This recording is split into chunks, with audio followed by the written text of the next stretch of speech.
Salut les mecs, il y a encore du matos qui est arrivé évidemment, puisque là c'est parti, c'est lancé. Il y a plein de monde qui m'envoie du matos pour fabriquer des véhicules sur mesure. On a reçu deux cerveaux, donc les JX, puisqu'on m'a demandé la référence. Donc ce sont les CLS 5830 HV qui font donc 30 kg sous 7 volts 4 et 25 kg seulement sous 6 volts. Ces deux-là vont dans un RO2 pour la direction. On aura donc à peine 50 kg de direction, c'est overkill, mais c'est pour bien délester les cerveaux, puisque c'est quand même du cerveau d'entrée de gamme, ça coûte à peu près 35 € pièce. On va pas lui en demander autant qu'un cerveau quand même Servox de la même capacité. Ensuite, et là il y en a plein qui m'ont dit ouais, pourquoi tu parles pas des cerveaux KO Propos, E-Tech, Sanva, Futaba, parce que nous on fait du RC loisir et ces cerveaux sont hors de prix. Je ne dépenserai pas le prix d'un combo pour acheter un seul et unique cerveau de direction, ça c'est sûr. On a ici, et ça sera très certainement bientôt pour un petit jeune, un Stampede 4x4 VXL. Il a les pneus du non VXL parce que ces pneus sont beaucoup mieux que les chevrons. Un véhicule utilisé uniquement en 2S. Variateur SC8, moteur Vélignon, moteur 4 pôles. C'est pour ça qu'il y a le Vario qui tient 4 pôles dessus. On fera un petit pare-choc arrière, une petite révision. Mais bien sûr, d'abord, je vais m'amuser avec cet engin là. On va être en 2S avec ça. Je vais essayer de mettre une pilule au pote en X-Max vitesse. On a aussi rentré un 2VD. Celui-là, il faut que je change le châssis. Il y a une petite réparation. Châssis skip d'avant. Et ensuite, on verra, on mettra très certainement en brochette pour un débutant. Tout simplement parce que le brochette, c'est un peu trop violent pour débuter. On l'a constaté, c'est clair. Si on a une radio, on peut régler de l'expo, du machin, du bidule, diminuer le punch au vario, tout ça c'est faisable. Mais clairement, pour un petit jeune qui débute, ça fait trop mal. Évidemment, en neuf aussi, les Stampedes ont des prix... ils ont fumé chez Traxxas, ça va plus du tout. Enfin, surtout chez l'importateur. Et donc là, ils seront évidemment moins chers. Beaucoup moins chers. Alors, on a reçu ici encore de chez Martel, qui est clairement officiellement devenue ma boutique française préférée. Ça a longtemps été RC Team quand Nico était au SAV de RC Team. Ensuite, on a été un peu moins content, les prix ont grimpé. Alors RC Team avait le plus de disponibilité et était parmi les moins chers en France. Ce qui n'est plus le cas. Souvent, les pièces sont moins chères chez Brights, c'est comme ça, faut le dire. Surtout quand on veut qu'une pièce ou deux, Brights le met en enveloppe. Steam font plus d'enveloppe. Enfin, je comprends, ils ont énormément de débit, etc. Et puis du coup, comme tu as 6 € de frais de port, ben, t'achètes pas juste un petit truc, tu mets tout de suite un peu plus. Et après, du coup, comme tu as les frais de port gratuits à 100, ben, tu mets un petit billet de 100, comme ça, tu as les frais de port gratuits. Donc ça rassure des commandes minimum d'un montant déjà plus élevé. Preuve en image que ça vient de chez Martel.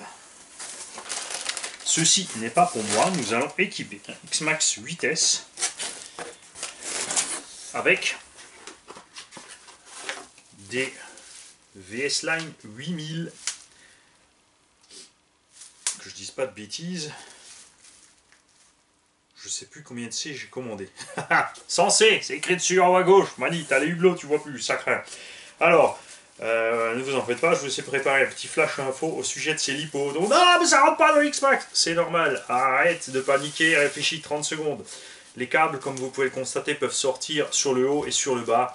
Donc, tu couches ta lipo et tu la couches évidemment pas le gros câble en bas. Tu couches le câble d'équilibre vers derrière. Tu couches ça dans ton X-Max comme ça et tu laisses sortir la prise en haut. Et l'autre, eh ben de l'autre sens, c'est tout, tu la mets comme ça, vers l'équilibreur, vers l'extérieur, celle-ci par contre est toujours vers le bas et le câble comme ça. Voilà. Donc il y en a une qui aura le câble sorti derrière et l'autre sorti devant. Pas de souci, les câbles sont assez longs pour brancher. Évidemment, EC5, on va souder ce X-Max en EC5, sans pitié. En cas de retour garantie, c'est pas compliqué, il faut ressouder les prises Traxxas pour l'envoyer en garantie. Il n'y aura pas de miracle. Et le futur possesseur de ce X-Max aura évidemment l'arceau, les prises, machin, le petit partenaire RPM qui va bien, fait une petite préparation de base, les petites plaques en lexan sur la carreau pour économiser sa carreau d'origine, Et évidemment, le prochain stade sera, une fois qu'il maîtrisera son engin et qu'il aura confiance dans l'engin, très certainement les tiges titane, visserie inox, les petits roulements, mais ça, comme dit, vous excitez pas quand vous achetez du matos, ça tout de suite tout optionné. Usez d'abord le matériel d'origine, cassez-le, après faites les upgrades. Parce que sinon vous avez le matos d'origine sur les bras, c'est rien. Ici nous avons pris le tout nouveau D100V2 SkyRC, aussi chez Vartel. Il a 2-3 petites modifications par rapport à l'ancien. Savoir dans le menu, bon, des trucs qui n'intéressent pas Mani, vous le savez, c'est tout simplement tout ce qui est Bluetooth et contrôle par PC. Et ils ont changé un petit peu le look. Le chargeur, super bien emballé, et bleu, il est plus gris. Sinon c'est pareil. Alors, attention. Ce chargeur peut charger 2 batteries en même temps. Sa puissance globale est de 10 ampères ou 8, il me semble c'est 8. Ça doit être écrit derrière. Output 200 watts maxi. Donc oui, théoriquement 10 ampères, mais quand vous branchez 2 LiPo 6S là-dessus, il ne peut pas sortir à fond sur les deux sorties. Vous pouvez mixer une sortie principale qui a un maximum de puissance et l'autre en secondaire. Moi, je laisse 50-50. Je mets une batterie à gauche, à droite. De toute façon, vous savez, je charge pas à fond. Donc là, par exemple, on met 4 ampères et 4 ampères pour les VS 8000 et en 2 heures, les deux sont pleines. Les pressés d'aller rouler qui veulent toujours tout avoir tout de suite et que les batteries soient chargées en 20 minutes, bon, laissez tomber, prévoyez un petit peu vos sorties. Vous chargez ça la veille. Il n'y a pas de souci. Après, c'est pas non plus la peine d'exagérer avec le storage. Il y en a qui storent les batteries à peine pour un jour et qui rechargent ensuite. Donc c'est con parce qu'on la vide, on remplit, etc. Ça fait du mouvement dans la batterie. Chaque mouvement dans la batterie use la batterie. Pensez-y. Donc une fois qu'elle est chargée, c'est pas la peine de paniquer si vous n'avez pas roulé dans la semaine ou dans les 2 semaines. Ça se déséquilibre pas aussi vite, ça forme pas du gaz aussi vite. Donc vous remettez vite sur le chargeur à 0,1 ampère avant d'aller rouler et vous êtes tranquille, vous êtes bien équilibré. Moi, j'aime bien aussi la charge en parallèle. Il y a quelqu'un qui nous a soutenu que la charge en série équilibrait mieux les cellules que la charge en parallèle. Alors pourquoi une 6S, qui est donc 6 éléments en série, finit la charge avec un étalement de 4,18 à 4,21 ou même un petit peu plus, puisque pendant la charge, un chargeur peut monter une LiPo à 4,25. J'ai même fait le test avec des vieilles batteries chinoises. J'ai programmé mon chargeur à l'époque, le Graupner, à 4,25. Pendant 2 ans, on a chargé ces batteries chinoises à 4,25 par cellule. Jamais eu de pépin. Évidemment, ne le faites pas à la maison. Ça a été fait à charger dans les sacs LiPo, etc. Utilisé dans les vieilles voitures. Mais jamais eu de souci. L'avantage, c'est que comme c'était des vieilles batteries, ça leur remettait un peu plus de punch. Mais je vous le déconseille. C'était juste pour tester niveau sécurité ce qui se passe. Donc, ta LiPo finit entre 4,18 et 4,21 sur les 6 cellules. C'est donc qu'il n'y a pas un équilibrage parfait puisque les chargeurs, ce type de chargeurs, ne peuvent pas équilibrer à la perfection chaque cellule. C'est pour ça que j'ai mon CB86 qui lui charge chaque cellule LiPo comme une batterie unique. Lui, il me fait 4,21 partout, puisqu'il peut charger une cellule à 0,1 et l'autre à 5 ampères, l'une à côté de l'autre, c'est pas un problème, il sait gérer. Les autres chargeurs ne font pas ça, donc on n'est jamais 100% équilibré. Après, c'est pas la peine de paniquer, entre 4,18 et 4,22 sur une batterie de 5000 mAh, il y a entre 30 et 40 mAh, c'est ridicule.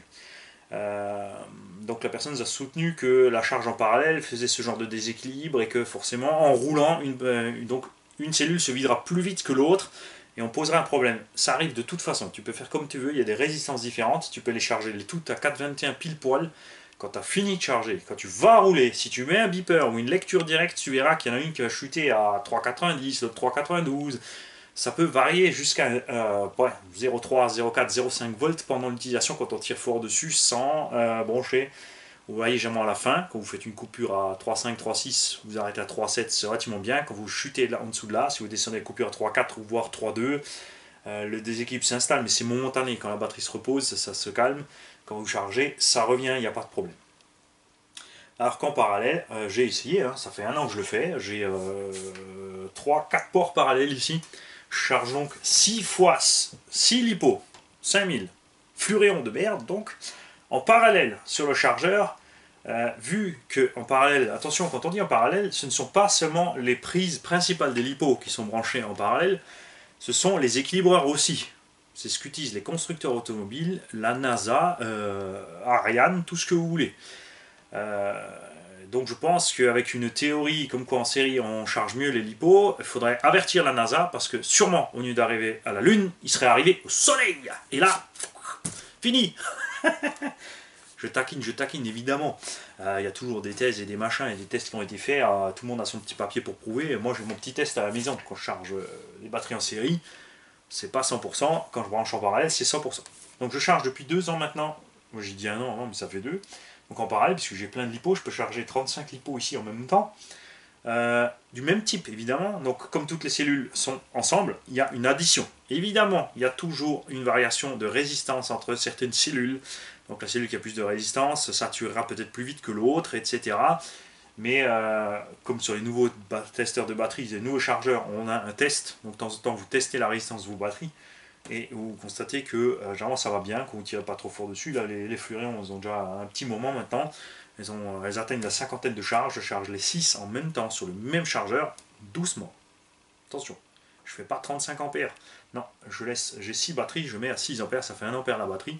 Des fois même à 3 ampères, ça me fait un demi. Le matin, toutes les cellules à 420. Si je débranche mes batteries, je les remets une par une sur le chargeur et je check, j'ai bien 420. Entre 4,19 et 4,20 par batterie, par cellule, sur les 6 batteries. Donc sur 36 cellules, j'ai le même voltage et mes batteries se portent super bien. En fait, j'ai même l'impression depuis 2 ans que je bouffe moins mes batteries, ou alors c'est parce que je dose un petit peu mieux mes gaz. Donc je suis ouvert à toute théorie, évidemment. C'est pas la peine de s'énerver en expliquant les théories, on peut le faire en douceur, calmement, on peut justifier la raison, et après aussi il faut expliquer comment le faire. Parce que brancher 6 LiPo 6S en série impliquerait un chargeur de 36S. N'existe pas. Voilà. Donc t'en viens à mettre 6 chargeurs. Donc c'est pas de la série. Enfin bref, c'est pas vraiment jouable. Il faut vraiment nous expliquer avec des 2S, peut-être c'est possible. Mais sinon, non. Et voilà. Donc, théoricien, éclatez-vous dans les coms.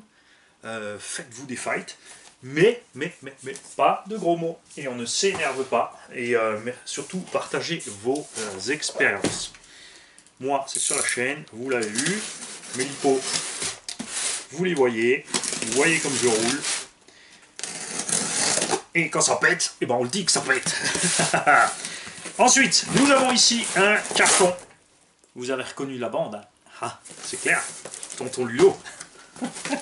Tonton Ludo, ça y est, c'est la frénésie. Tonton Ludo, on va lui préparer une machine. Alors, Tonton Ludo, je me marre puisque on a l'impression que c'est du déjà vu. Ah, non mais là, Tonton Ludo, qu'est-ce que tu fais? Tonton Ludo, il a craqué son slip. Voilà. Tonton Ludo, il m'envoie des radios de tous les sens. Alors, on a ici une FlySky ancien modèle GT2. Voilà. Avec ses petits trims, ses petits machins. Qu'est-ce que tu fais avec autant de radios, Tonton Ludo?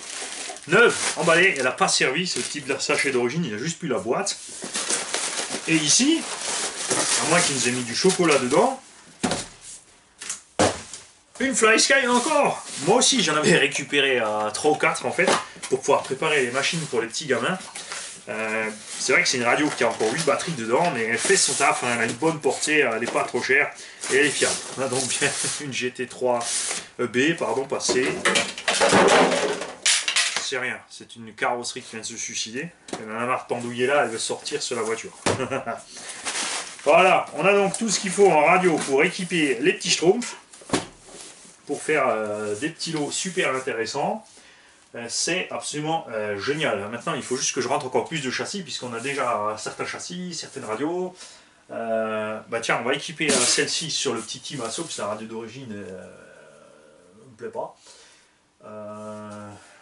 Ouais, ça arrive, l'unboxing du T2M Pirate Rocker. Ok, c'est vrai, j'avoue, j'ai enlevé tous les stickers T2M, tout ce qui est compagnie T2M. Et on l'a appelé le Rocker tout court et on mettra. Qui c'est qui importe encore ça? LRP, Carson, FS Racing, Red 4 Racing, je sais pas, mais autre chose. Faites sur des les gars.